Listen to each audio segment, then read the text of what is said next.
The hobby is not yet over. The disgusting, awful things said by Backyard Breaks. Was there enough done? And where does the hobby go from here to fix this and ensure this type of thing doesn't happen again? We'll discuss and debate next.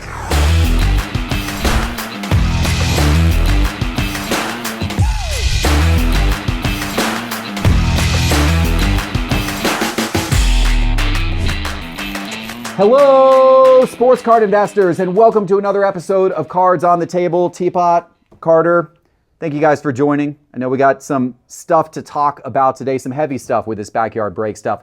I want to talk about other topics too. I want to talk about the Luka trade and the crazy effect on card prices. I want to talk about this wild scandal involving CGC grading and Pokemon cards. That thing is crazy, but we got to start with Backyard Breaks. This has been the big topic, I mean, deservedly so, the most humongous topic in the sports card hobby over the last week. I know a lot of people have already heard about it, reacted to it, seen some of us react to it, personally.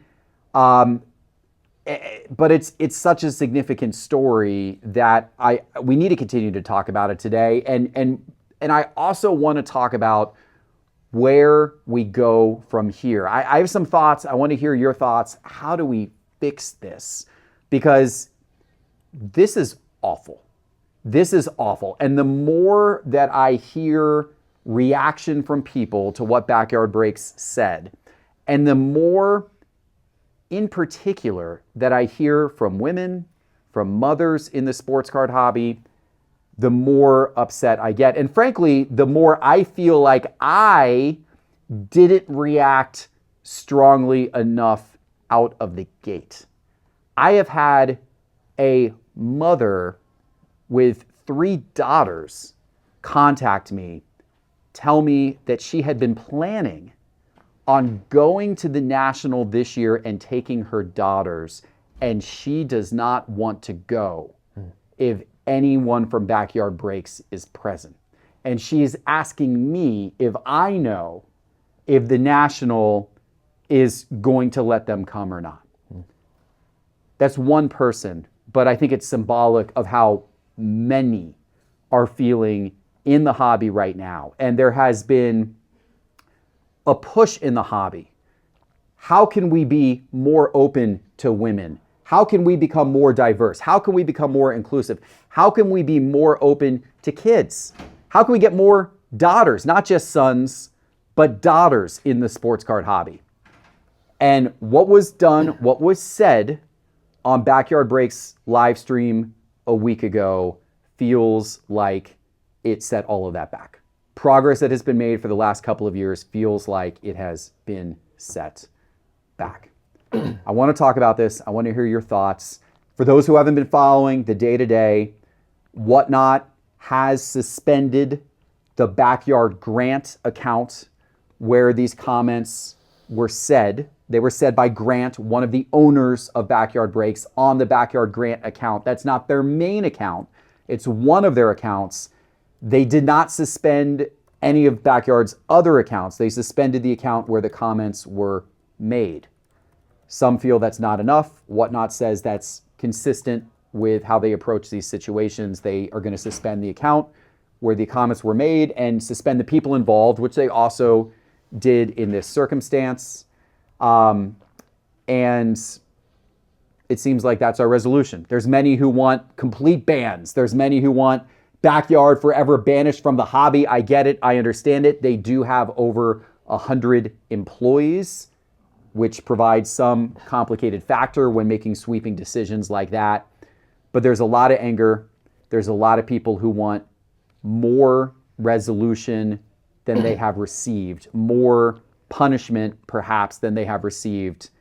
Teapot, how do you react to all of this? How did you react originally, and where do you see this going? How do you want to see this proceed forward from here? I have a lot of thoughts on this, and when it was first shared internally and we saw it, everybody's reaction was, what in the actual? Like, are you kidding me? My reaction was, I am not surprised in the least bit. I have been following these guys more than just Grant for years, seeing the way that they behave, seeing the way that they conduct themselves, seeing their behavior at the national, and there's a lot of things that have turned me off. To me, it's always been far more than just shock and awe behavior to sort of be entertaining for people who get into that. It's crossed the line from the sort of like frat yard, frat house trope into like disgusting behavior, in my opinion. A lot of times we come on here, we have scandals and other things, and sometimes I sort of playfully feign indignance, saying like, look, I think there are bigger problems in the world than what people get, the scandal du jour that people get really frustrated about. Some of those things that we don't talk about here, but in the bigger world, have a lot to do with crimes against children, things that are very, very sensitive to me and something I'm very passionate about. I think the reason that this hit home so much with literally everybody is because it crosses that line into that category. It's no longer about cards. It's about somebody's disgusting behavior and an attitude toward children, toward women that shouldn't be tolerated at all. One thing that stood out to me at the National, every single year, I see so many little kids, especially young boys, running around with backyard breaks, swag, and gear. All of them are decked out. It's like a recruiting process for the next wave of people who are going to want to come in and be a part of that club. That really concerns me. How do you even, as a parent, if they've been rooting for them and they've gotten free stuff, all the free swag and everything for less, how do you go to them and say, you're not going to go see them anymore? You're not going to, you can't even begin to explain the type of comments to somebody who's young. So what I want to talk about is everybody's responses. I think it goes without saying categorically that I am disgusted by this. That's the reaction everybody had. Grant's apology. I don't care. Goodbye. Don't come back. Do not pass go. Don't ever come back. I don't trust a word of what you're saying at this point. He has a track record of deplorable behavior going back to before his time with backyard breaks. There are videos of him on YouTube harassing women on college campuses and doing other things that are completely inappropriate. This is obviously something that he does need to go work on. And I really hope he does do that, but I can't say I have a lot of optimism, and I can't say I really care one way or the other. Just get out of here. Backyard's response, they had some quotes in their post. They said, "This moment does not reflect how we conduct ourselves, nor the care and professionalism our breakers consistently demonstrate." Disagree. Hard disagree. What professionalism? I haven't seen any professionalism unless they've got a completely different definition of that. The second thing they said, implementing new internal policies to make sure this does not happen again. What policies? You know what's been happening since Grant got booted off and since he's, said he was going to step away? Half of their breakers are still defending him on their live streams and banning anybody in the chat who comes on there to call them out for it. They're all saying, this isn't who he is, this is ridiculous. You want to make sweeping changes? Tell everybody else in your company to shut their mouths before you end up with a bigger situation on your hands. So that's obviously, I just don't put a lot of stock in it. Whether or not I would expect Backyard to get banned wholesale, you brought it up. It is a bigger company. In many cases, I would say when you have an isolated incident, if one of your breakers, if somebody here did something just off the cuff that you have no control over, you have no control over that. So I wouldn't expect Whatnot to, or anybody to come in and say, ban Cards HQ and suspend all business with them for that. The problem is it's the track record of a lot of other behavior that adds up. And so you got to take that into consideration. And Grant's an owner, too. And Grant's an owner. That does complicate it. It makes it more icky. It does. That's a good point. If one of you were on the streams doing that, that would be different than one of our employees. Yeah. So Whatnot's response, I would say, up until yesterday or the day before, what response? We hadn't really heard anything on their part. To me, this was easy. This was just easy on their part initially. You just come out and you categorically denounce it, like literally every other person did. Every company come out and categorically denounce it. You have terms and conditions that show zero tolerance for this type of behavior in place. I would be worried internally that your integrity as a company hinges on adhering to those terms and conditions. That's what I would say. If we were having this conversation and something had happened, I would expect us to have come out immediately, separate with the breaker, let everybody know we don't support this. We're going to look into it, and then you got to keep going. You got to stick to your terms. So I would say that. You brought up your initial responses. Your first post, you said, as a father of a young daughter, and I have a young daughter too, and another one due in a couple of weeks, it certainly makes it hit home that much harder. It does, because you can't help but, empathy is something that you develop, I think, over time, and you suddenly see your own child and you're like, how can anybody talk about this? And maybe if Grant did have a daughter, he never would have said anything that disgusting. But it's also just a human issue. Yeah. And it doesn't have anything to do with the fact that it doesn't matter if you're who you are or what it is. It's a human issue. And then, I know you said you were glad they apologized. I would expect them to. They have to, but I don't put a lot of stock into it. I thought your follow-up response was much stronger, and you jumped quickly to say, look, I want to clarify here, and people are saying, should I cut ties? I don't have any ties, and I think everybody, whatnot, should ban them. But the rest of the industry's response, sort of similar, unfortunately, in terms of the silence being deafening. Immediate PR slam dunk. I don't care if you're Topps, Panini, PSA, CGC, everybody, just come out and go, look, we don't support this behavior. We don't want anything to do with this. And then say you're going to discuss it internally and decide how you deal with them. And to me, that would have a lot to do with what steps is Backyard Breaks taking to go forward to ensure this doesn't happen again. Tell us what those are. How are you going to protect this? Because the stake of the hobby really hinges on this type of behavior.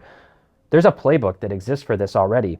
When athletes get caught doing something egregious, the teams suspend or release them, depending on what happened. The league suspends or bans them.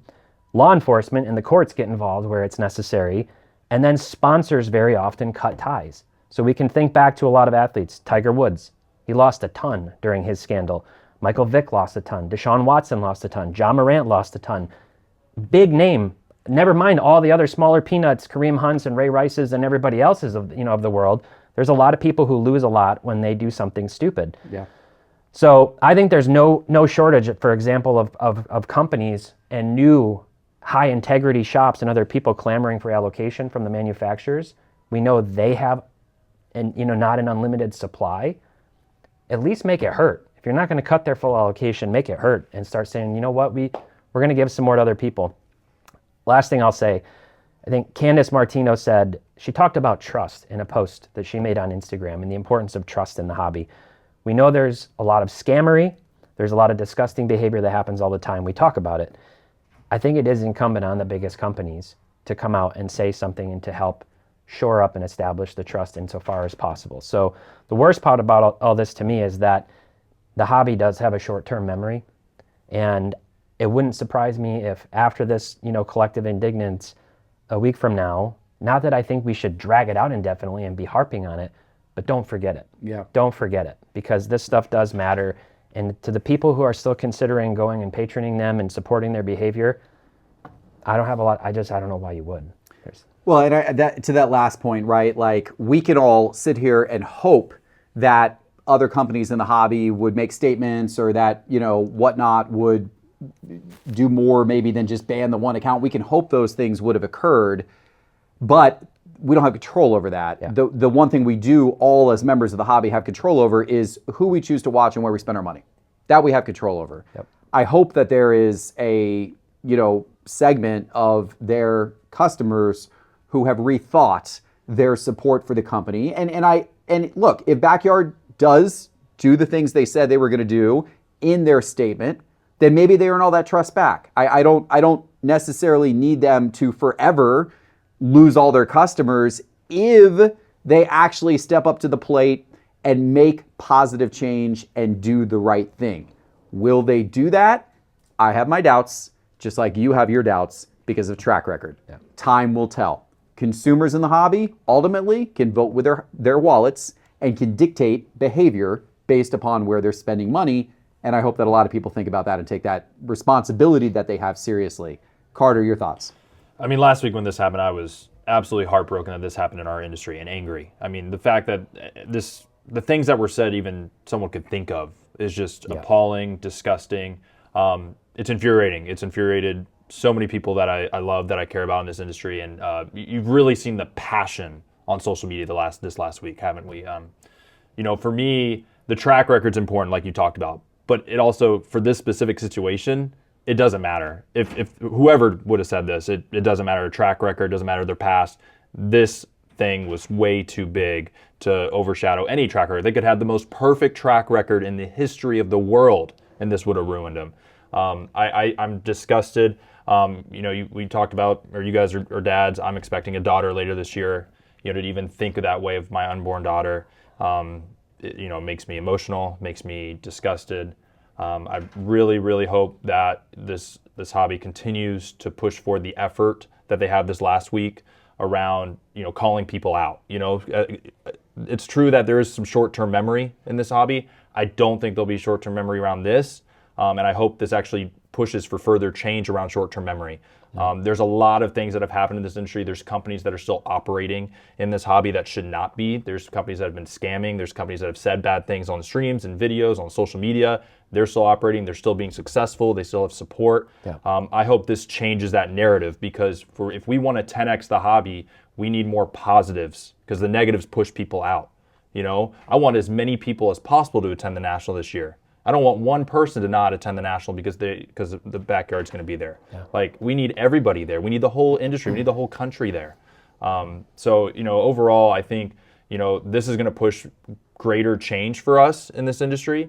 But I think I hope Backyard really does what they say they're going to do.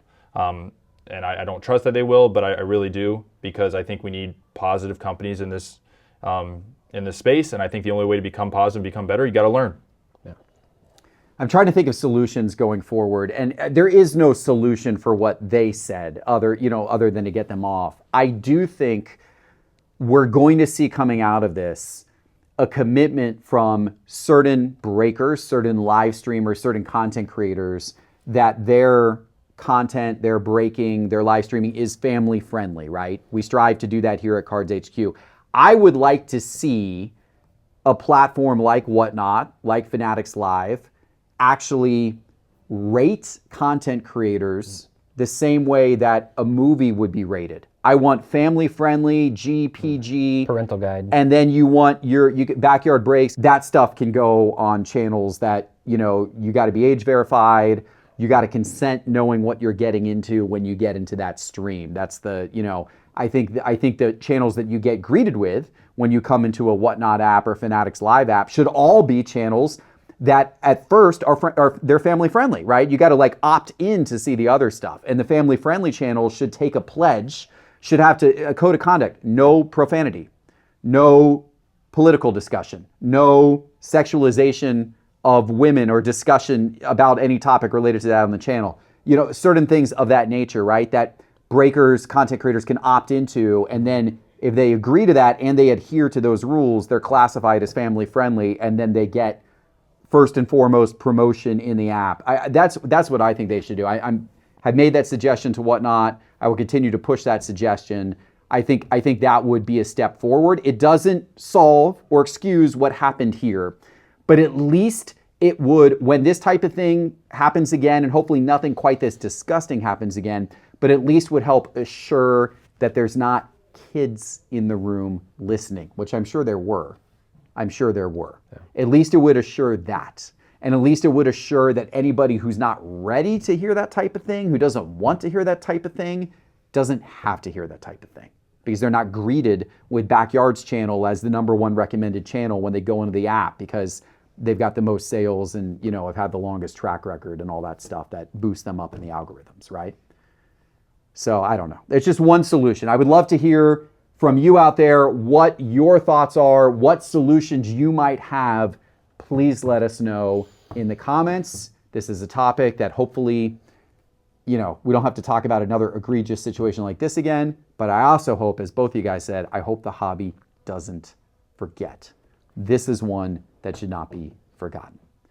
Okay, let's move on to something a little bit happier, actually a lot happier. Arena Club, they are so timely this week. Every week during this segment, I talk about their slab pack drops, and they've got another big slab pack drop that's coming out tomorrow. Their Ruby slab packs drop at 1 p.m. Eastern, 10 a.m. Pacific tomorrow. But they are so timely this week, because guess what is in these? In their basketball Ruby slab pack, you have the opportunity of hitting a 2018 select Luka Doncic Zebra Prism PSA 10. In their football slab pack, you have the opportunity of hitting a 2023 Donruss Optic Patrick Mahomes Super Bowl Downtown Gold PSA 10. I mean, they orchestrated these perfectly for what is, been going on this week. And then in baseball, they've got a combination of a Shohei Ohtani rookie auto and a 1933 Gaudy Babe Ruth card that you can hit in their baseball slab packs. These all drop tomorrow. Download the Arena Club app and then use promo code SCI20 for your first purchase on Arena Club. Promo code SCI20 gets you 20% off your first purchase at Arena Club. Okay, let's jump into a topic that also sent shockwaves, but on a much lighter scale through the sports world, through the sports card hobby. And this was the trade of none other than Luka Doncic to Los Angeles. Obviously, you got Anthony Davis now going to Dallas. And I know we got a lot of opinions about the trade, but I'm more focused on what happened in the sports card market post the trade. And what happened was significant. We saw that. So here's a couple of stats that we pulled, right? On a typical day, there's around 200 Luka Doncic cards that sell on eBay, give or take. On Saturday, there were nearly 1,200 sold, despite the fact that the news broke very, very late at night. But even given that there were almost 1,200 sold, 6 times the normal volume that gets sold on a day. In fact, we saw almost 1,000 sold within less than 3 hours after the report that this broke. We also saw prices surge significantly almost overnight. The 2018-2019 Prism Silver PSA 10 of Luka's hit nearly $1,900. That was its high price of the season. It was down around $950 back in late November when the Mavs were struggling. So it jumped from $950 up to $1,900 over the last few months. We also saw some really big sales hit. For example, a 2023 Crown Royale Gold Kaboom out of 10 was an immediate buy it now. Someone clicked the buy it now button the second the news broke on eBay for $10,500. And we saw many big, immediate buy it now sales take place that evening. So my question for you guys, are these prices going to sustain? Do you believe in Luka? Do you believe in now the Lakers going forward? Is Anthony Davis a sneaky buy at this moment? Because his cards aren't surging to this extent. What do you think, Teapot? Well, I was actually just looking at Anthony Davis. So surprisingly, his Prism PSA 10 base card, which is 2012, which is far shorter printed, it's only pop 1,700 relative to like new base cards, pop 20,000 plus. That's actually up 46% in the last 30 days. So it's jumped a bit. And actually in the last 14 days, it's up even more. It's actually up 100% in the last 14 days. So his stuff is starting to surge, which surprises me and doesn't surprise me. It's kind of weird. It's like, just a change of scenery. We talk all the time about what can drive a player's card prices up. Well, Luka's Prism Silver PSA 10 is up to $1,800 on the most recent sale, which is almost where it was when he made it to the finals last year. So the Mavs are kind of floundering this year. All of a sudden, he gets traded and his cards spike up like this. De'Aaron Fox, his card prices are spiking up too. He just obviously got traded. And the thing that I'm kicking myself with the Fox is that a month ago when I made my 10 predictions for this 2025 season, I talked about how I thought a trade of De'Aaron Fox to the Spurs could spark Wemby's prices back in the right direction along with Fox's. Did I go out and buy any De'Aaron Fox cards? No, I should have. But this trade is the craziest trade in the history of sports. It's like, oh, Shams got hacked. And then it's like, oh no, he's doubling down. Well, I'm like, well, he still could have been hacked. Oh no, here's another reporter reporting on this. All of a sudden, everybody's saying, yes, this is a real thing. And I'm like, what kind of weird blackmail do the Lakers have on the Mavs or black magic to get this to happen? It doesn't make any sense. It'd be like if we woke up in the morning and you saw that Josh Allen or Joe Burrow got traded for Myles Garrett. Defense wins champ. Myles Garrett is one of the best, most valuable defensive players in the NFL. You don't trade him for Joe Burrow or Josh Allen unless you're getting like 9 first-round picks in exchange with him. This doesn't make any sense. The Mavs could have gotten one of the biggest hauls in the history of all sports leagues if they had traded him. The Kings got more for De'Aaron Fox than the Mavs got for Luka. None of this makes sense. Something's funny going on here. I don't know what to make of it, and I'm not happy because as a fan of Luka and not a fan of the Lakers, this is not what I wanted to happen. I wanted to see Luka team up at some point with Jokic and Shea and Giannis, and then we could have that rivalry in the West. And now I can't ever root for Jokic to go to the Lakers, so this is just a disaster. Yeah, it's something. It's something for I don't sure. like it. Carter, what are your Jokic to thoughts? the Do you want Lakers. Luka cards at Gross. this point? Are you buying them? Are you Selling them? What are your thoughts right now? Man, I'm just so happy the hobby hype's alive. Yes. You know, I mean, It is alive. it's alive. I mean, it's back in basketball. Basketball has been so weak for years recently. I think basketball prices got astronomical. I mean, you just mentioned what Prism Silvers are at. I remember when Prism Base Lucas were $1,800, $2,000. I was flipping them back then. So this is really encouraging to see from a basketball standpoint. I think it's actually going to drive a lot more hype in the hobby. I think Luka may get a little bit more relevant. And I'm not surprised by the Anthony Davis.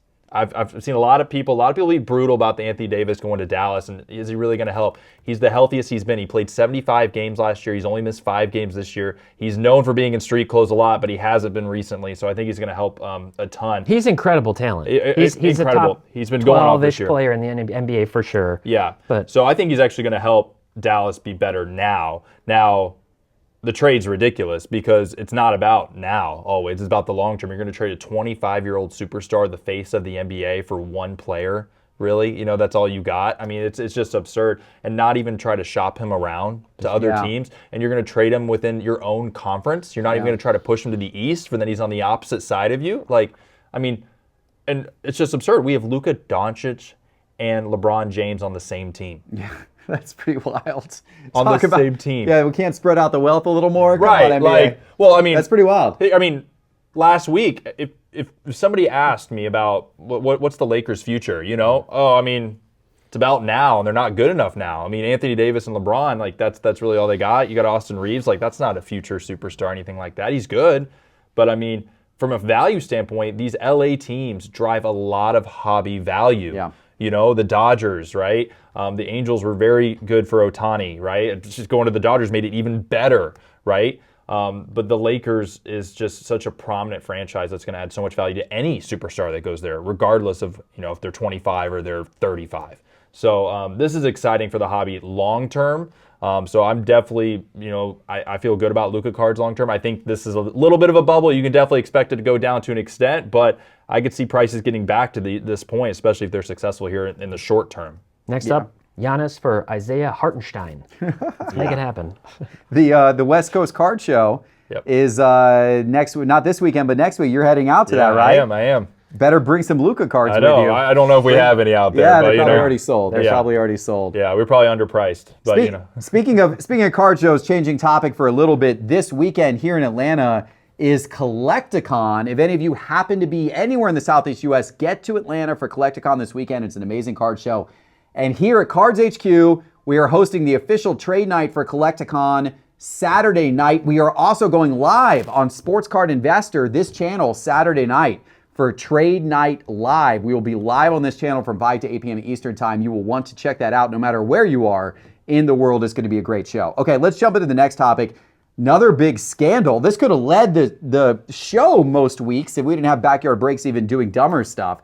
CGC recalled over 1,500 Pokemon cards amid a forgery investigation. Now, this story has been around for a couple of weeks, but it seems to be increasing. There was all of these Pokemon prototype and playtest cards that supposedly were printed back in the 1990s. These were supposed to be like, you know, kind of promo, like testing cards. Testing cards. You Like play the game with them. Right, Yeah. like pre-production of Pokemon, like the earliest of the early Pokemon cards that obviously any Pokemon collector would want. Incredibly rare, an unbelievable piece of Pokemon history. And these were uncovered, these were found, these were sent off to apparently originally PSA, who refused to grade them. Yeah. That's what the rumors say. Right. But then they were sent to CGC, and CGC got convinced into grading and authenticating all of these cards. Many of them have been sold at auction, some for $10,000 and more. Many of these cards are very, very valuable. In fact, in total, over $1 million worth of sales of these cards that were unearthed at the various auction houses. There's just one problem. It's now believed that none of these cards are actually from the 1990s, but in fact might have all been printed in 2024. And this was discovered by somebody, you know, a hobbyist who was kind of investigating these cards and thought this was suspicious and knew something about printing and was able to decode based upon the printing on the card when they were printed from, and I don't know why CGC didn't have the capability of figuring that out and decoding that if a random hobbyist did, but the hobbyist did and brought this all to light, and now CGC is on their heels and believing that this actually that these all may in fact be fake. CGC is recalling all of them. Who knows how many they're going to get back, how many are going to stay out there in holders, and what happens if you spent $10,000 or $20,000 or $50,000 on these types of cards already? There's a lot to uncover here. Teapot, make sense of this whole story for me. Well, I have a question for Carter.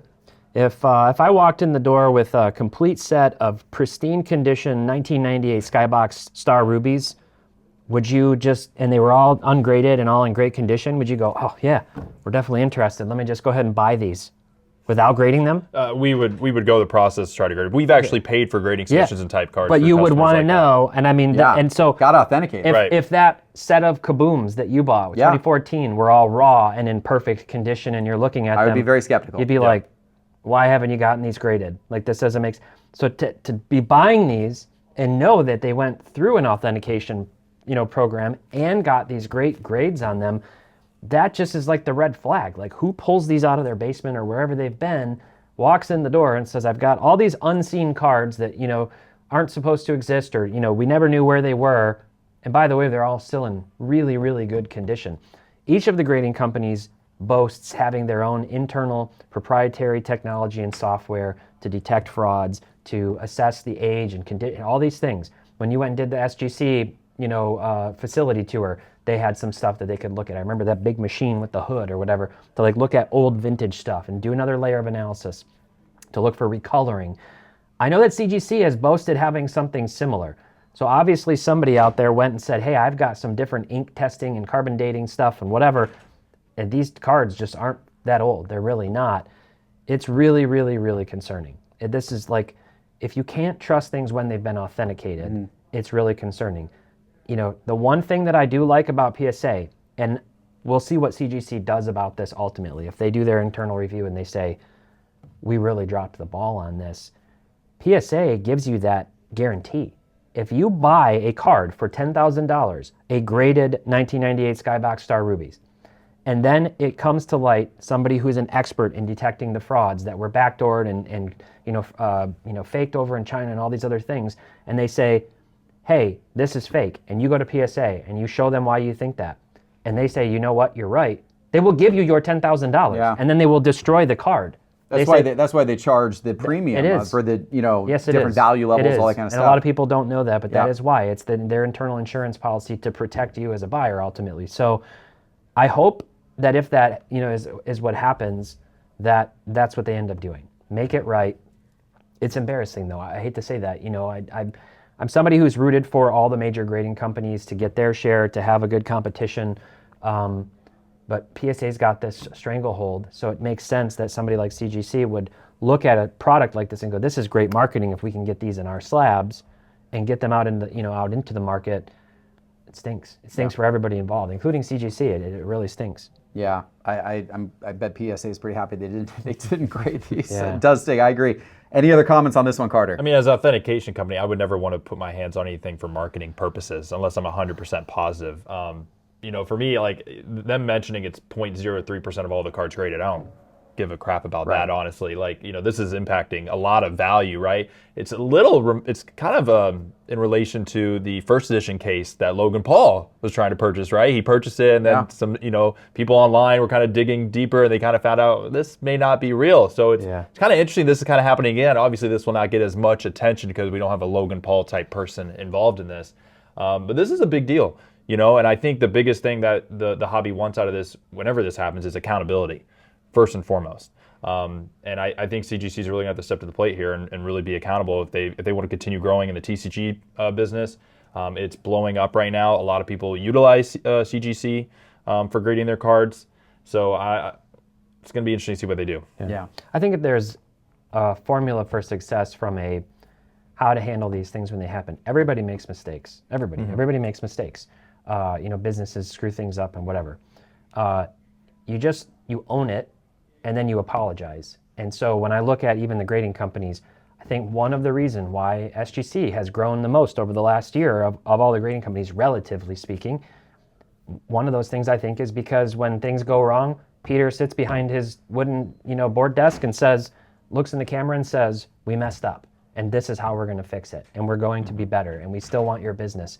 And that gets a rallying cry even from the people sometimes who were given a bad treatment or something. They go, "Okay, thank you for owning it. We've looked at the dichotomy between how Topps has responded to their mistakes versus the other companies." And Topps comes out and says, "We messed up. Here's how we're going to fix it. Here's how we're going to make it right. Oops, we sent out duplicate one-of-ones. Here, come and log in and see and send them in, and we'll buy them out from you," like that type of thing. So there's already a formula for success, in my opinion, from a PR perspective and a brand image to protect yourself. When you're one of the little guys not named PSA, you need to scratch and claw to do whatever you can to make sure that happens. Yeah, I agree. All right, let's end on a happier story today. All right, I think this is a happier story. This is an interesting one. Yeah. Topps is coming out with a new type of card. Liquid silver, liquid gold. Now we haven't held one of these yet. They just came out in the new Diamond Icons, which just released actually yesterday. But these are apparently, they offer shifting light patterns. I'm reading from Topps's release on these cards. They offer shifting light patterns, vibrant colors, and stunning holographic imagery with deep 3D effects. I don't even know what any of that means. I got to see one of these cards in my hand. They're engineered using precision specialty firms and a unique embossing process. Each card is a one-of-a-kind pattern due to a unique design printing process. Wonder how the grading companies are going to grade those. That's going to be interesting to see how they score them. Originally developed for packaging design, it's been adapted to trading cards. Topps is making a really big deal out of this. It's going to be interesting because I think, Panini has had the lead with inserts, kabooms, downtown color blast. All those cards look really cool. This, in my opinion, is Topps trying to come up with something unique and different that maybe, hopefully, will become like an absolute chase card for people that just blows you away when you see it. Now, I have yet to see one, so we'll see what it looks like. But Teapot, what's your thoughts on this? Overall, I love this. I can't wait to see the card in hand, because I'll be honest, I saw the promo, images and whatever, and like the design didn't blow me away. It didn't have the full wow factor, but it's very possible that getting it into my hand could be very different. There are a lot of cards like that where it just can't ever get the right video or photo to prove what it looks like in person. But I'm really excited about it because this is something that I think all of us have been calling for and expect from the manufacturers year over year. New technology, new printing techniques, new stuff. What's emerging? Who else can you work with other than those who are your staple company that you own that's going to do all your printing and everything? What else is out there? And go and push the envelope a little bit and see what sticks. So I just overall I really, really like it. The concept of gold and silver is perfect for something like this. It's as old as time. So it excites me to see what else Topps might be doing, and I'm looking forward to getting this in my hand. I think it's great. Are you going to go buy pallets of Diamond Icons to get your hands on one of these cards? Yeah, definitely. I think so. I actually really like this card. I think it's encouraging to see them push the technology aspect of this. I actually wasn't really expecting that this early, honestly. I think this is exciting to see. I think this is just very early, though. I think if they're successful with this and they get a good response out of this, I could see a lot more happening now. So I'm excited. I don't think the video does justice to the card. As you kind of said, it's not overwhelming, but they put a lot behind it. They're really pushing this out there. So I think once it's in hand, I think I'm excited to see it then. Yeah, they're really hyping it. So I'm assuming it's gonna be super cool. Yeah. But we'll see. Am I gonna get a break Diamond Icon? Yeah, Saturday you are night? this Saturday. Boom, there you go. Yeah. If you want to be part of a Diamond Icons break to win a chance at one of to get a chance at one of these cards, Saturday night on Whatnot. I think 8 to 9 p.m. Yeah, we're gonna give away one free spot in the break. There you go. Good Just tune in to Trade Night Live on Saturday. Trade Night Live here on this YouTube channel on Saturday from 5 to 8 p.m. That will lead into the break of Diamond Icons. All right, guys. Thank you for watching today's show. Look forward to reading all of your comments in the comments, so make sure to leave a comment for us. And we certainly appreciate you guys watching. Don't forget about those Arena Club slab pack drops tomorrow. Download the Arena Club app, code SCI20 for 20% off your first purchase. Thank you for watching. We'll see you soon with our next one. Take care.